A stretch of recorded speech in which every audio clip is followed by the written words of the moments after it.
Sometimes when you think things can't get any crazier, or like, if you've ever thought, yeah, I've seen it all. Yeah, amongst that crew over there.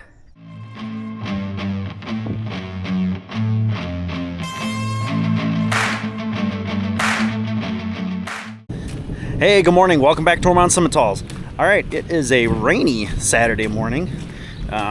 We've probably gotten about an inch of rain this morning. It hasn't been super heavy, which is good, but it's been fairly steady and heavy enough. So it's kind of been a little bit of a slow morning. Dad and I have been driving around a little bit, kind of just figuring out what we want to do. I'm looking for a 9/16. Grab the 1/2 inch too while I'm at it.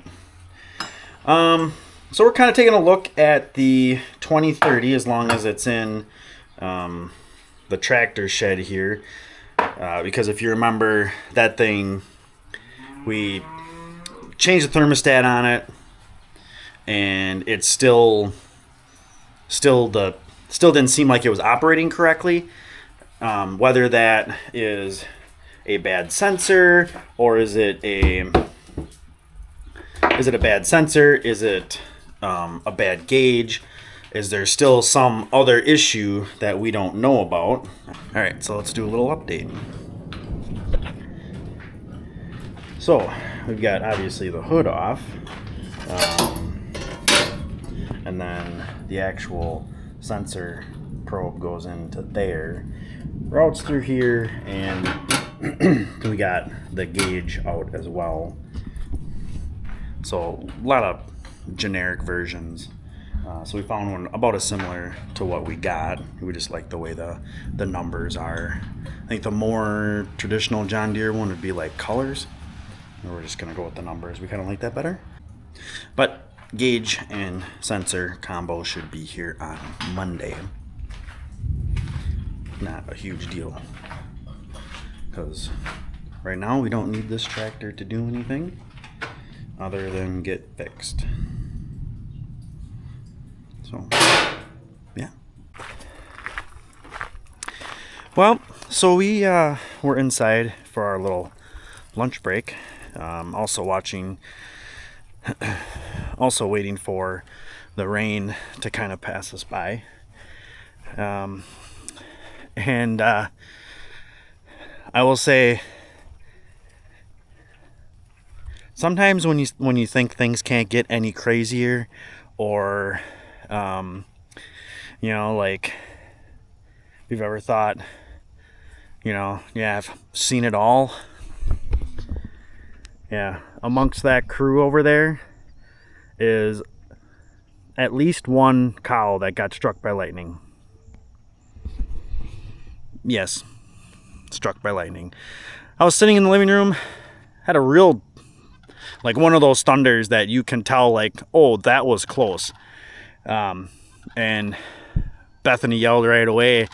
She kind of caught it on the side of her vision or whatever, the corner of her eye. She kind of caught it, and she said it was just massive, and she thought like the ground had exploded, because she couldn't see anything right there. And then as things kind of cleared, there's definitely at least one animal out there. Dad and I personally have never experienced that, thankfully. I think it was either my grandpa Ohrmundt's land, or like home farm, or my grandma's home farm. They lost like 7 or 8 to a lightning strike. And there's some old pictures I can remember seeing, flipping through photo albums, and they're kind of laying out there in that field. I guess luckily all those guys were spread apart, and hopefully it's only just the one or the two. We don't know who it is. The rain has just finally kind of pushed away, so we weren't coming out here until everything was gone. I also have to make sure that the steers are still around somewhere.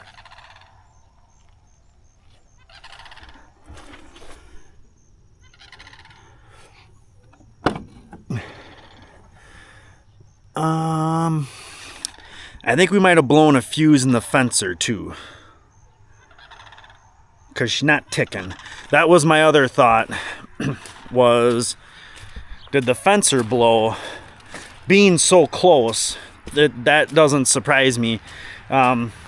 This being on a fuse,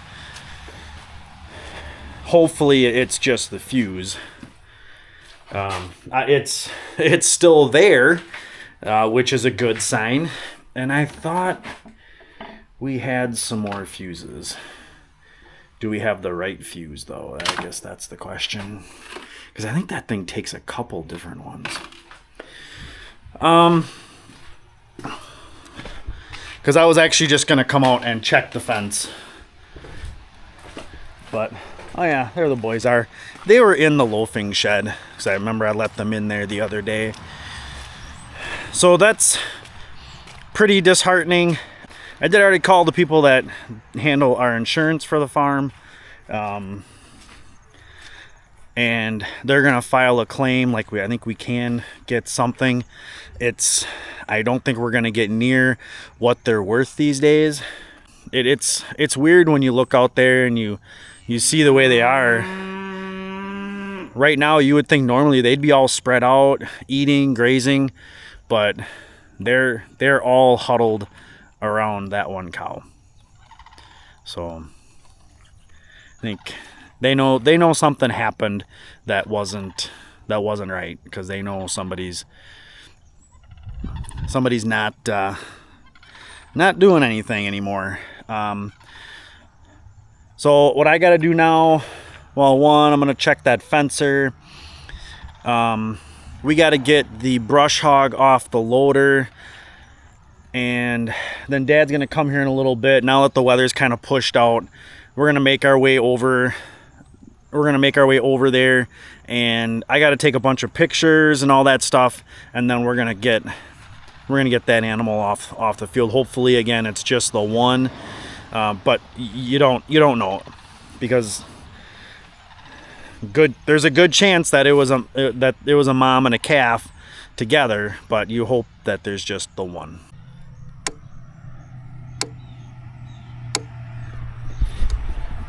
Well, at least that's the good news. Got that up and running. Cows did start moving around a little bit. I don't know if they saw me and got a little relaxed or something or what, but they started walking around a little bit. There is two out there, and hopefully that is it. So I'm gonna pull the Mahindra out and find a spot for the brush hog and put that away, get that unhooked, and start finding we'll need a couple chains. So we'll have to, I don't know if we'll be able to do both of them at the same time. We usually will put them in a spot and then we'll call a render and have them pick them up. I think you can technically maybe compost them, but we'll just have them hauled away.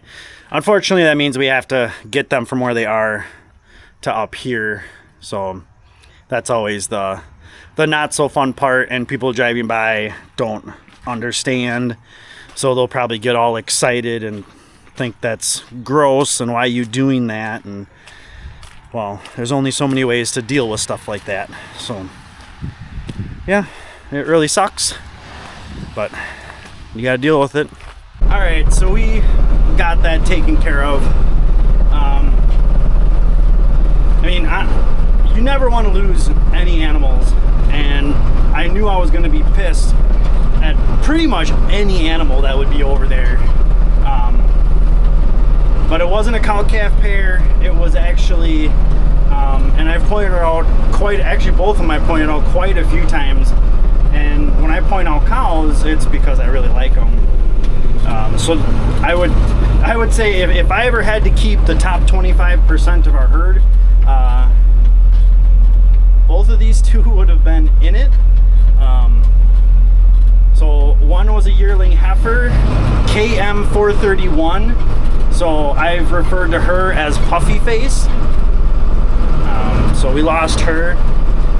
Very, very nice mic drop daughter out of a cowboy cut. Ironically, her dad, her sire, Mike Drop, also passed away from lightning strike. So just odd, just very odd. And then the other one, it was a little bit older cow. I think she was 7 or 8, but was DF431, a very, very nice producing cow. Had the other mic drop daughter last year, and has a really nice True Justice daughter this year. So that is one of our small concerns going forward now, is now we have a calf without a mom. But that calf is 4.5 months old. So she is pretty self-sufficient, or should be, or is going to be able to, you know, kind of wean herself off, forced wean herself off sooner than she wanted to. Yeah, so that is the status for today. Not exactly what you would call a great day. There is tomorrow. There is always tomorrow. So we'll see what that brings. But you know, as Dad and I were just driving down here, we always assume that there's going to be 1 or 2, 3 or 4 potential culls every year. I mean, we just assume that, and that's usually pretty accurate. But now we're only going to be to the point where if they're open, we can call them. It makes calling for like attitude and things like that hard to do when you know you have potentially, you know, even by the time next year comes around, this time next year, you're still probably looking at a $1,500 calf, even if prices start to come down, because I highly doubt that prices are going to be high and fall off a cliff in just a couple of months. So you're still looking at potentially like a $1,500 calf next fall, which is a big deal. So yeah, we'll see what happens going forward. That does mean we miss out on 2 calves, 2 AI calves for sure. As you're pulling them off the field, it's like you're potentially pulling, just not even including the calves, you're potentially pulling $5,000 off the field. So that's a big hit, and it sucks. But shit happens, and you deal with it and you keep moving on. So that is exactly what we'll do. So I think I've had enough excitement for one day. I'll catch you guys tomorrow. Hey, good morning. All right. Is that thing still cracking? Everything's still pretty wet from yesterday. We did get in contact with our vet about our 2 cows from yesterday. And she asked if we could get a few more. She's not in town, so she asked if we could get a few more pictures to see if there's like any like burn marks or anything sometimes on the legs.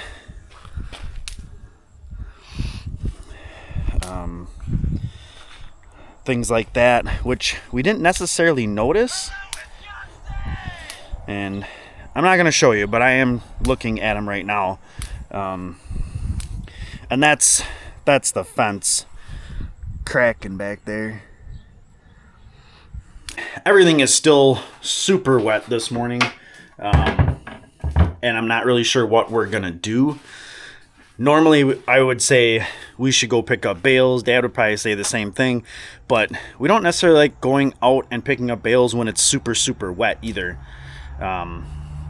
Damp, sure, like a morning dew, no problem. But after you get 1.5 inches of rain, not necessarily the best plan. We do have a lot of bales to pick up because we've been severely delayed in that department because of the Mahindra. So, I don't know.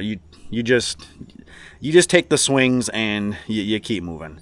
But I'm going to grab the steers a couple buckets of grain and get them going in the morning, because otherwise they'll yell at us and they'll be like, hey, we deserve grain.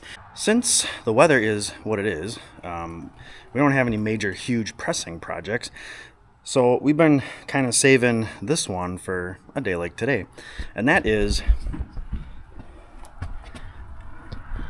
swapping out the seal in here. We've had a little bit of a leak right here for, well, it's been a couple years, but the last year it's been really bad.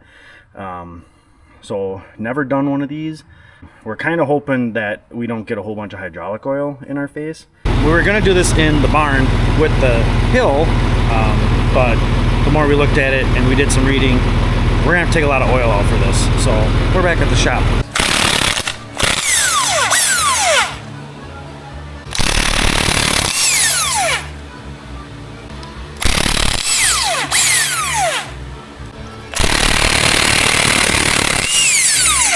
There we go. So this is where we're at so far. I don't necessarily know if we needed to take the PTO shaft out or not, but we did. Bethany was in town, so she was able to pick us up some gasket maker. So this should be what we need.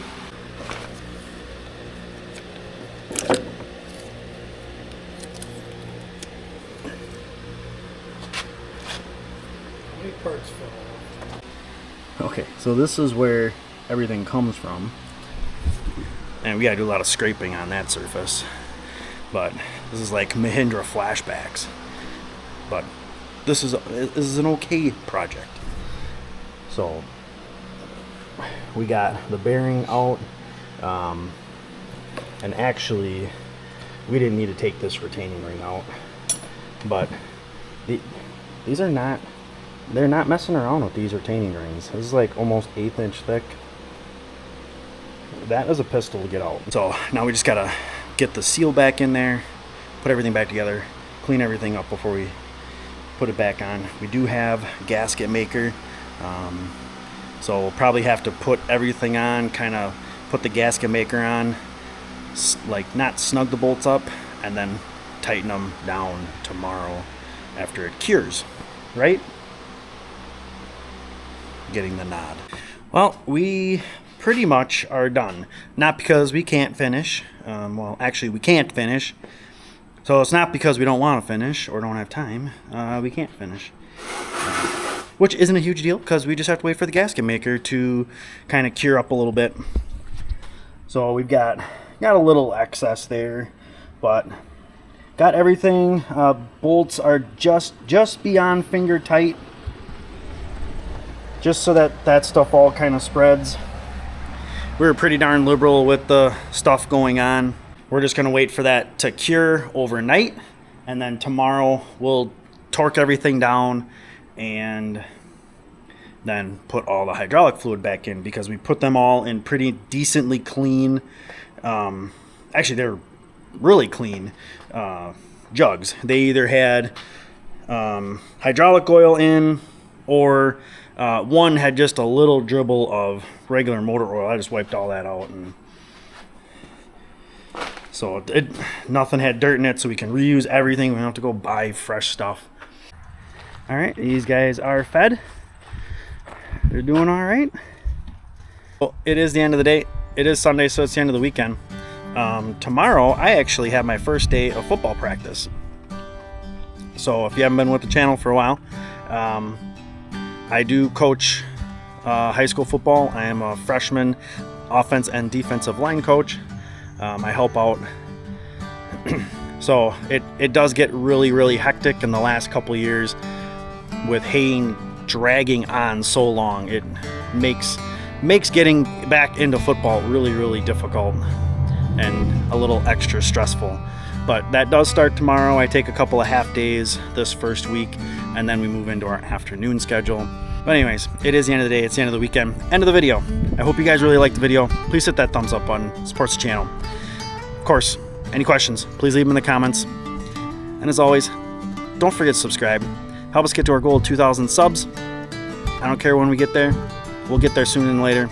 With your help, hit that subscribe button. Follow along for more. And as always, thanks for coming along.